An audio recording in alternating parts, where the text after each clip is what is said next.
Hello and welcome back to Shakesyear. We are going to finish up with Sir John Oldcastle today by hearing from Lord Powis in Act 5, Scene 10. So, oh my goodness, all of the things that are going on. Most recently, we have Oldcastle and his wife, Lady Cobham, got arrested for murder because they happened to be near a body and they happened to have knives with them, and there happened to be some blood on some cloth. So they were arrested for that, and they've been taken off to trial.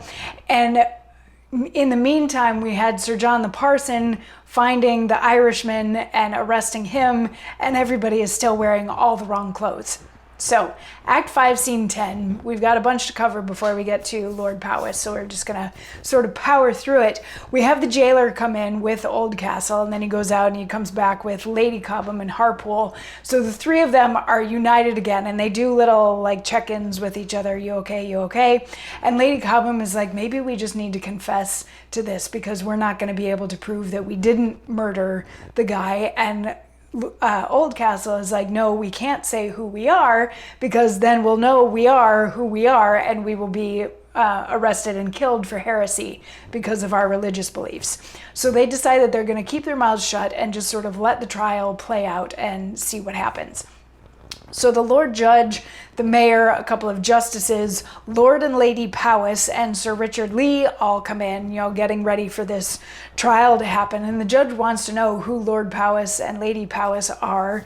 And the mayor is like, oh, they were my house guests last night. So everybody's like, okay, Lord Powis can stay and watch this trial, but Lady Powis should really, leave because this isn't for women folk kind of thing. So as she's about to leave, but then Lord Powis sort of grabs her and he's like, isn't that's Lord and Lady Cobham over there. Like they can't be the ones on trial for this murder. They're not the murdering sort, whatever. He's like, when on your way out, see if you can determine that is actually them and like give me some sort of signal just so that I know. So on her way out, she's passing by the Cobhams and she's like, is that really you? And Oldcastle's like, shh, don't tell anybody. Like, please, if you want to help our cause, don't tell anybody that we are who we are. And she's like, okay, mom's the word. And she goes out the door. So then the trial can actually start. And Sir Richard Lee is given the floor to present his evidence that they are the murderers. And this evidence that he produces is a piece of cloth that has some blood on it, some knives, and the fact that they were near the dead body. So when the Cobhams get a chance to respond to these charges, Lady Cobham explains that there's blood on the cloth because as they were traveling, Sir John Oldcastle got really hot and that gave him a nosebleed. So that's where the blood came from. And they're like, well, but what about the knives? And they're like, well, to cut the food that we were eating is why we had the knives. And they're like, well, but why were you right there next to a dead body? And Oldcastle himself jumps in at this point. He's like, well, we were traveling and we wanted to rest, like kind of away from the road. So we went a little bit away from the road. We didn't realize that there was a dead body there while we were doing it. And the judge is about to say, like, okay, you're just stalling for time at this point. But then, dun dun dun dun, the constable, the Irishman, Sir John the parson of Wrotham, and Doll all enter. And the constable's like, wait, hold up, stop the trial. We have the actual murderer here. It's this Irishman. He admitted to it. The people that you have are innocent. And Sir John the parson of Wrotham adds on saying that he saw the Irishman right after the Irishman had killed the body. He saw him pilfering it, and he managed to steal from the Irishman all of the things that he had stolen off of the body. And he's like, some of those things are sadly gone now. I already spent them, but anything that I have left, I will now hand over to Sir Richard Lee because it was his son's body that it was taken from in the first place. So the Irishman is immediately sentenced to death, and as they're taking him away to be hanged, he's like, can I at least please die in my Irish clothes instead of these silly garments that I'm currently wearing? And nobody answers him. They just take him out. And then the judge turns to Sir John the parson of Wrotham and he's like, thank you for like solving this murder case and bringing us the actual murderer, but don't think you're getting off so easily because you also just admitted to robbery, and we know that you are guilty of lewdness and just sort of general wantonness in your life. So don't think you're getting out of this like scot-free. And Sir John is like, oh, no, I repent and I'm going to change my ways. And they're like, okay, fine, we believe you, so that's fine. You're pardoned.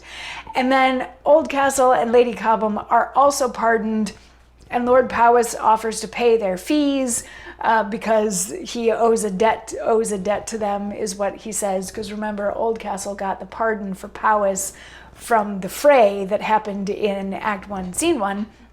So he's like, I will pay their fees.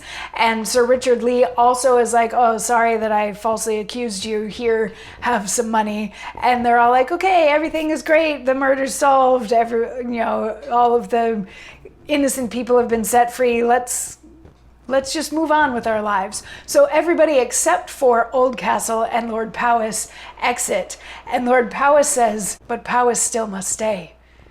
There yet remains a part of that true love he owes his noble friend, unsatisfied and unperformed, which first of all doth bind me to gratulate your lordship's safe delivery, and then entreat that since unlooked for thus we here are met, your honour would vouchsafe to ride with me to Wales, where to my power, though not to quittance those great benefits I have received of you, yet both my house, my purse, my servants, and what else I have are all at your command. Deny me not.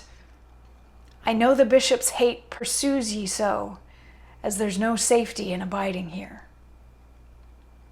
So Lord Powis is like, okay, everything kind of looks good, but things aren't over yet. I still owe a debt of service to you for the things that you did to me. And because of that, I'm going to say people are still looking for you. People are still looking for us, like specifically the Bishop of Rochester. And this whole bit about you being proto-Protestant and them being Roman Catholic, he's like, that whole thing isn't resolved. It was just the matter of this murder that got resolved now. So he's like, the way that I can pay back this debt to you is to say, let's run away to Wales, because I have a house, I have land, I have servants, I have all of this, and all of it will be at your disposal because you will be safe in Wales. You will be out of the grasp of the Bishop of Rochester. If you come with me, you're not safe staying here. So Oldcastle agrees, and they all decide, well, not all, it's just the two of them on stage, but we presume that Lady Cobham goes with them too. They all leave to go live in Wales, where the Bishop of Rochester can't get at them, and that is the end of the play. So, huzzah, we have finished with Sir John Oldcastle. Not sure if you knew his story prior to this play. I know that I did not. And I had, in a couple videos ago, I said that Sir John Oldcastle, was maybe a little Al Capone-like in that he just keeps sort of dodging trouble, but then he finally gets arrested for something silly. And with the resolution of the play, it feels still a little bit like that. You know, there was all this buildup in the first half of the play towards there's going to be this battle between the religious factions, the proto-Protestants versus the Roman Catholics. You know, there was all this buildup to this battle that was going to happen in Fickle Field, which we never actually got to see. We only saw the fallout thereof. And then what actually gets Oldcastle arrested in the end is this murder that he didn't commit, that he gets acquitted for, but then he also still has to go into hiding because of his religious beliefs. So I think it's just interesting that the play is set up to make you think that it's going to be a play about the conflict between these two religious sects a little while before Protestantism actually becomes a thing.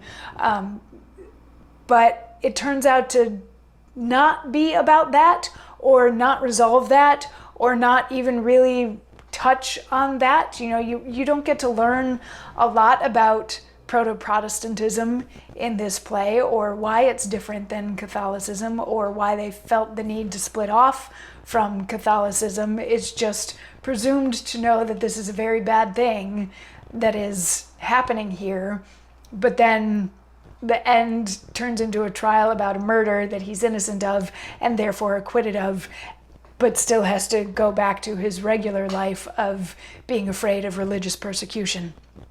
So there's not really resolution on the religious side. They turn it into a murder trial instead, which is kind of interesting. So, but yeah, it's a pretty straightforward play. It's not super flowery or particularly difficult to figure out. There are the little farcical bits of everybody wearing the wrong clothes and Merle the brewer wanting to be knighted and all of these sorts of things. So there's definitely some humor that can be brought out in it, and maybe these were all things that the authors put in to sort of distract from the fact that there are these sort of religious battles going on in the background. They wanted to give it a little bit of levity, but say, this was the beginnings of Protestantism, even before, nailing the thing to the door. So yeah, it's just there's a lot in there to unpack. It's kind of a deceptive play in what it actually covers and what it doesn't, and what it says in all the things that it doesn't cover by not covering them. Anyway, I'd love to know your thoughts. Please leave some comments. And then tomorrow we are going to start in on Thomas Lord Cromwell. Yes, that one. There was a play written about him. And we'll start on it tomorrow. I'll see you then. Mwah.